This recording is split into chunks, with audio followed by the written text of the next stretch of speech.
Boa tarde, pessoal, tudo bem com vocês? Tivemos um probleminha aqui na conexão, mas já voltamos. Eu encerrei porque eu quero que essa live fique gravada, né? Devido até mesmo ao horário que eu tô aqui apresentando a vocês. Gente, eu queria saber de vocês primeiramente o que vocês acharam da primeira live, se ficou alguma dúvida, se tem alguma sugestão, tá bom? Pode me mandar no direct ou nos comentários. Então, eu vou começar falando sobre as férias, que inclusive não estava no cronograma, mas eu acho que é de bastante importância a gente falar, porque foi uma das dúvidas, inclusive, lá da caixinha que eu abri, tá bom? Então, como que deve ser aplicada essas férias para a empregada doméstica? Vamos lá. Primeiro de tudo, você tem que ter um planejamento. Tudo é planejamento, né? Você vai pegar um calendário, olha aí, você tem 12 meses para disponibilizar uma data para as férias dessa doméstica. Então, a sugestão é a seguinte: se planeje. Se planeje, às vezes, por uma data que você vai estar de férias. Então, você pode ficar em casa ali, cuidando do celular ou sendo a babá, né? Cuidando da criança. Ou um momento que você vai estar viajando, né? Ou, na pior das hipóteses, você tem que ter um planejamento para substituir esse profissional, ou seja, um gasto financeiro maior. Você tem que se planejar, porque quando esse profissional da sua casa estiver ausente nesse período de férias e você quiser substituir, você pode sim fazer um contrato temporário com essa outra profissional, tá? Você estipula e um contrato por escrito temporário, tá? E com esse planejamento, como deve ser feito? Quem escolhe essa data? Eu tenho um exemplo aqui muito engraçado, porque parece que os piores exemplos acontecem comigo com relação à doméstica. Eu tinha uma pessoa que cuidava da minha casa. E aí chegava próximo, se fosse uns 30 dias, próximo à data que ela queria, ela me avisava: Cássia, tal dia eu vou entrar de férias. Eu vou entrar de férias porque essa data assim assada é melhor pra mim, não sei o quê. E como a gente já tinha uma certa intimidade, tinha muito tempo que ela trabalhava pra mim, eu ria e não, tudo bem. E também conciliava com um período que eu estaria ausente. Eu estaria de viagem. Então, ficava daquela forma. A gente se comunicava, a gente se entendia e dava tudo certo. Então, como que deve ser feito? Vamos lá? Papel e caneta na mão? Você vai planejar. Sugestão: dentro dos 12 meses, você escolhe 3 datas para esse profissional. Exemplo: julho, dezembro, fevereiro, para dar essas férias para esse profissional. E aí você vai chamar ela para conversar: olha, eu tenho tais datas, que às vezes é uma data que, igual eu te falei, você vai estar de férias ou que você vai estar de viagem, então já aproveita. Eu tenho essas datas aqui, qual ficaria melhor para você? Tendo essa comunicação, o que acontece? Ela vai se sentir acolhida, né? Vai se sentir confortável, vai desempenhar melhor suas atividades do que você falar para ela, chegar para ela hoje e falar que assina aqui seu aviso de férias. E ela: olha, como assim? Que dia que eu vou começar essas férias? Eu não planejei, porque também é bacana você deixar ela se planejar, que às vezes ela tem um médico para ir, ela quer visitar um familiar, né? Para descansar, ela quer fazer também uma viagem. Então, o conselho que eu te dou é que planeje dessa forma. Dentro de 12 meses, escolha 3 datas, converse com ela e vê qual que é a melhor data para ela e para você dentro desse período. E essa comunicação igual eu te falei, é bom para você, é bom para ela. E você também pode se organizar financeiramente, se for o caso de você ter que pagar uma outra profissional com período, com um contrato por prazo determinado, né? E também cria um laço de confiança, né? Ela vai achar: nossa, que bacana, ela deixou eu escolher uma data para me tirar férias, né? E fica bom para as duas. Seguindo ao passo aqui, falamos de férias, agora a gente vai falar sobre as demissões, né? Que também é um tema polêmico e que muita gente tem medo aí de errar no rede social.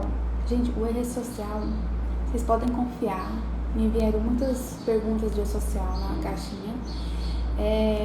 Insegurança sobre o cálculo, que é automático, né? Ele é super autodidático, autoexplicativo. Leiam com atenção e pode confiar quanto aos valores que estão lá. O cálculo está correto, tá? Então, o que acontece numa demissão?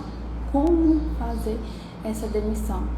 Primeiro de tudo, você tem que observar se essa funcionária está em período de estabilidade.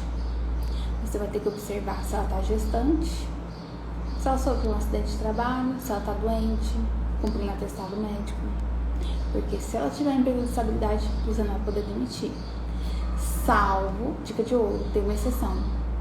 E essa é uma exceção que você tem que pôr um pisca-alerta, assim, ó. Por exemplo, se ela estiver gestante e quiser pedir demissão, você pode fazer um acordo com ela, mas diante do sindicato da categoria, tá? Você vai fazer um acordo lá no sindicato, para não ter sombra de dúvidas, tá bom? Inclusive por esse e-mail, tá bom? Então você observou se está em período de estabilidade? Não está? Segundo passo, observa a convenção coletiva. Tudo ok até aqui? Terceiro passo, você vai lá no social, vai lá abaixo, vai imprimir toda aquele papelada, né? Que você guardou, inclusive no dossiê que eu expliquei na live anterior, e vai chamar ela para conversar. Fulana, olha, eu venho comunicar aqui a você sua dispensa. Explique os motivos da dispensa. Pontue todos eles e principalmente, ali na folha de rescisão, você vai explicar cada valor que ela está recebendo, cada valor que às vezes foi descontado dela, inclusive INSS, Previdência, se ela tem ou não direito ao seguro-desemprego. Explique ponto a ponto, nem que você perca em 1 hora, porque aí é que tá o segredo, um de dois, tá bom? Porque a maioria dos profissionais, após uma demissão, eles saem sem entender o valor que eles receberam. E aí procura um contador, vai procurar um advogado, vai achar que tem direito de judicializar alguma ação, né? Então por isso que está um perigo, eles não entendem o que eles estão recebendo ou o que estão sendo descontado. Então por isso a importância. Outro ponto, não seja arrogante, explique com calma, com clareza, tranquilamente. Você sendo arrogante é o segundo passo e maior deles, desse profissional não pensar 2 vezes em te levar para a justiça do trabalho, mesmo que ele ganhe ali um valor irrisório, tá? Ou que ele tenha mais gasto que ganho. É um dos motivos principais, é a arrogância. Então, a maioria das vezes, os casos, acontece dos profissionais em qualquer área, a arrogância leva à judicialização, tá bom? Explicou os motivos, as verbas, depois de tudo isso, o que acontece? Você vai ter 10 dias para pagar todas as verbas rescisórias, tá bom? 10 dias a contar de qual data, Cássia? Se você demitiu ela hoje, é a partir de hoje. Hoje é o primeiro dia. Então, hoje vai contar o dia 1 de 10 para você pagar as verbas rescisórias. E não são dias úteis não, tá? Dias corridos. Agora eu vou dar uma outra dica de ouro aqui. Essa também você coloca aí um pisca-alerta, que é a seguinte: se esse profissional doméstico pedir para sair, quem tem o jus, né? Quem tem o direito ao saque, ao fundo, é você, empregador. Você pode restituir esse fundo que é depositado todo mês. Você sabia dessa? Também está previsto em lei. Bacana, né? Seguindo ao passo aqui, a justa causa. Justa causa também é um tema bem polêmico, né? Muitas vezes o empregador fica ali fazendo de tudo para dar uma justa causa, aplicando inúmeras advertências e suspensões. Só que você tem que pensar também se está valendo manter esse profissional dentro da sua casa, né? Se está valendo a pena essa energia dentro da sua casa ruim, né? A profissional quebrando seus copos, queimando suas roupas, fazendo situações propositais. Então, pense antes de tudo se está valendo a pena, tá bom? Manter esse profissional na sua casa. E por isso, como eu disse na live anterior, faça um teste. O contrato de experiência está aí para isso, para você ter uma experiência e ao final dela você analisar se preenche todos aqueles requisitos que a gente estudou no live anterior de vaga, né? Para sua vaga. Se vocês se identificam, tá? Então, um dos motivos da justa causa, maus tratos ao idoso, à criança, né, menor, e a enfermo. Inclusive, não é só motivo de justa causa, mas também é crime. Então, você também deve registrar um BO, tá bom? Passando aí, também tem a embriaguez, a insubordinação, a desídia. E voltando aqui na insubordinação, eu tenho uma coisa para falar. Essas insubordinações, vamos abrir um parênteses aqui, para falar das advertências e suspensões. Eu até anotei aqui alguns pontos. Quando que você deve aplicar uma advertência? Em que momento? Será que eu devo ou não devo? Primeiramente, na contratação e ao longo desse contrato, deixe sempre claro quais são suas regras dentro da sua casa. O que ela deve observar, o que ela não pode deixar de fazer, né? Seja sempre claro com o âmbito profissional, tá? Para ele entender o limite, entendeu? O seu limite, o limite dele, tá? E exposto isso, conversa, você vai chamar ele, se ele descumpriu alguma regra, algo que ele fez que você não gostou, você vai chamar ele para uma conversa. Olha, fulano, isso não ficou bom, a casa não está ficando arrumada, as vezes estão sujas, você não está conseguindo cumprir com as suas atividades, com as suas funções. Então, ou ela começou a faltou 2 dias sem atestado, você vai adverti-la, tá? Você vai dar a advertência, vai explicar o motivo dessa advertência e aí vai pensar, vai voltar aqui e pensar, esse profissional vale a pena manter? Ou foi algo assim, fora do normal? Às vezes esse funcionário teve um dia ruim, aconteceu algum imprevisto, ele é um bom funcionário, então às vezes nem vale a pena aplicar advertência, mas eu vou chamar, vou conversar, vou explicar e vou aguardar o próximo capítulo. E não existe uma regra que tem em uso, tem que aplicar 3 advertências para dar uma suspensão. Não, isso é um costume, mas não existe essa previsão legal, tá? Você pode, dependendo da gravidade, você pode aplicar direto a suspensão. Só que tanto um quanto o outro tem um critério. Tem que ser aplicado imediatamente.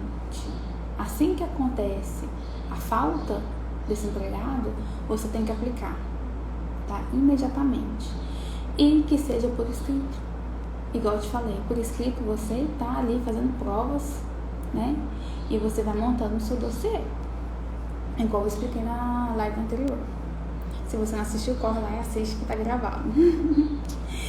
Então você vai ficar disponível na nossa comunidade no Telegram o modelo de advertência e suspensão. E você vai colocar ali o nome, CPF, RG, o endereço desse profissional, o número da carteira de trabalho. Vai descrever, não vai estar explicado direitinho no modelo, tá?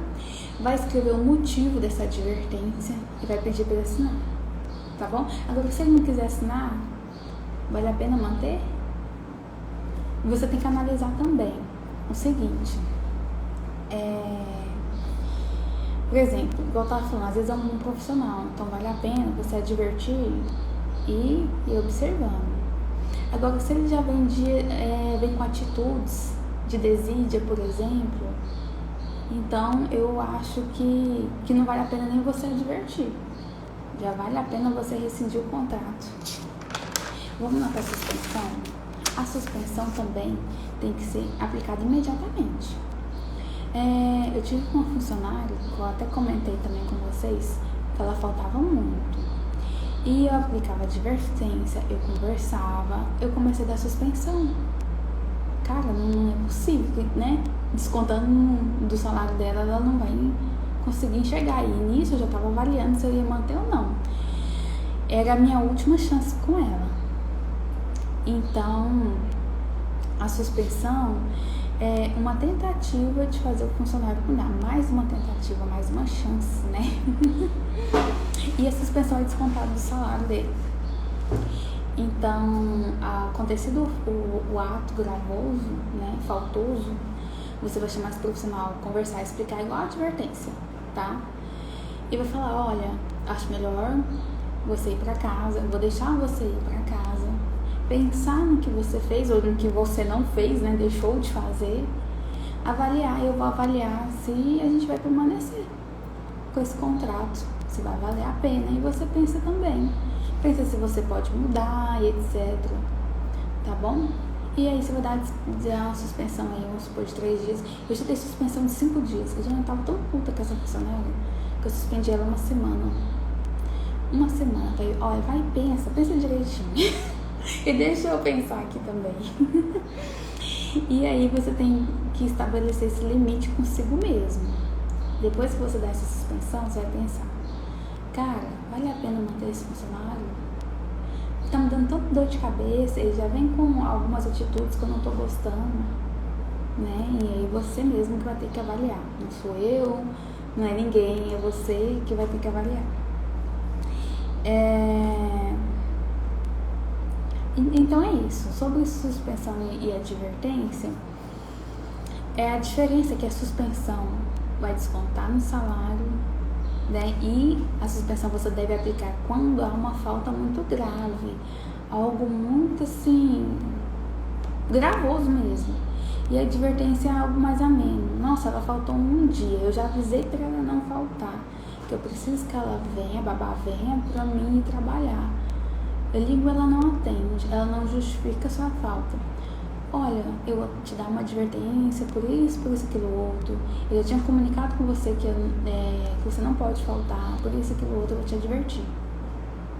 Aí, agora, por exemplo, se a funcionária some, sei lá, 5 dias, eu já dou, você dá uma suspensão ou uma demissão, né? Aí já acaba uma demissão por justa causa. É verdade? Como eu havia dito, nossas lives aqui vão ser rapidinhas, né, gente? Justamente porque eu quero que vocês aproveitem e absorvam todo o conteúdo. E eu tô achando que eu tô falando um pouco rápido, eu vou tentar falar um pouco mais devagar. Mas tá tudo bem? O que vocês estão achando? Então, o E-Social. Vamos partir aqui já pro E-Social, tá bom? O E-Social tem muita dúvida. E a maioria das pessoas contratam um contador para acompanhar mensalmente o E-Social, fazer o fechamento da folha de pagamento para o funcionário e pagar lá uma taxa mensal. Gente, não é preciso. Eu queria muito pegar uma aula aqui com vocês, eu vou planejar para isso e explicar ponto a ponto do E-Social. Tá? Realmente hoje não foi possível porque eu ainda não sei mexer como que coloca aqui nessa telinha um slide, alguma coisa assim. Mas olha só, o E-Social é só você ler que você dá conta de fazer. E os cálculos que lá apresentarem estão corretos, você não precisa se preocupar com isso não, tá? Eu mesmo sempre fiz o E-Social das minhas funcionárias e é tudo tranquilo. Agora, o que você deve observar de antemão, que às vezes gera mais dúvida, o que gera mais dúvida em si é o valor. Mas bora lá. Quando você vai fazer o fechamento da folha de pagamento, eu tô tendo um modelo aqui, tem que ir do lado esquerdo vencimentos e do lado direito descontos. Cássia, eu devo preencher sempre isso daqui? Sim e não. O que acontece? Houve algum desconto? Ela faltou algum dia que você teve que descontar? Quantos dias ela faltou? Então, se ela faltou, vamos supor, 3 dias, você vai adicionar outros descontos, porque ela já vai apresentar o desconto previdenciário, né? E do FGTS. Então, você vai adicionar outros descontos, vai colocar lá 3 dias de falta, X valor, né? E colocar, e aí lá no final, no total, o E-Social já vai fazer o cálculo, o total desse desconto. Se você desconta, ai gente, como é que fala? Vale transporte. Então você vai adicionar lá os 6%, que é o máximo, né? Desconto do Vale Transporte. Se você vai descontar um adiantamento salarial, você vai adicionar adiantamento salarial dia tal, acrescenta lá. Um estorno, acrescenta lá. Mesma coisa aqui nos vencimentos. E o que poderia ser esses vencimentos? Férias integrais, férias proporcionais, um terço de férias, uma bonificação, você vai adicionar. Porque lá no E-Social só vai aparecer salário e aqueles descontos básicos, mas no decorrer do mês pode acontecer algumas intercorrências que aí você vai precisar você mesmo adicionar. Então você vai concluir e ele vai emitir ali já o seu imposto, né? O valor correto e a folha de pagamento. E lembre-se sempre, peça para que assine a folha de pagamento e guarde lá na sua pastinha. Faça o seu dossiê, por favor. Assim como as suspensões de advertência. O ato foi hoje, faltou hoje. Já comunica no WhatsApp, hoje a gente tem o WhatsApp. Fulano está advertida. E no outro dia que ela vir, você já aplica a advertência por escrito e pede para amanhã. Você já entrega o papel da advertência, a suspensão também, e faça com que ela assine, tá bom? Gente, o que eu tinha para falar hoje era isso. Se você ficou com alguma dúvida, por favor, pode deixar aqui nos comentários, pode me chamar no direct. Foi breve, né? Foi uma fala rápida, mas eu acredito que eu consegui de forma prática e bem objetiva aqui ensinar algumas dúvidas de vocês, tá bom? Eu tô aqui à disposição, logo mais eu vou fazer mais algumas lives, tá bom? Fiquem com Deus, e se você encontra nessa situação, dá uma curtida. Se você conhece alguém que esteja precisando de uma babá, já encaminha para ela saber de que forma deve contratar. Ou alguém que está querendo demitir, saber de que forma eu demito esse profissional. O que eu faço? Né? Tô com medo de ser processada. Não é mesmo? E eu quero abrir uma live depois, que é o seguinte. Recentemente, agora, nesse mês de novembro, a Suprema Corte decidiu que o empregado que se recusar a vacinar pode ser demitido por justa causa. Fiquem atentos. Depois eu vou fazer um post, tá bom? Beijo, fique com Deus e até a próxima.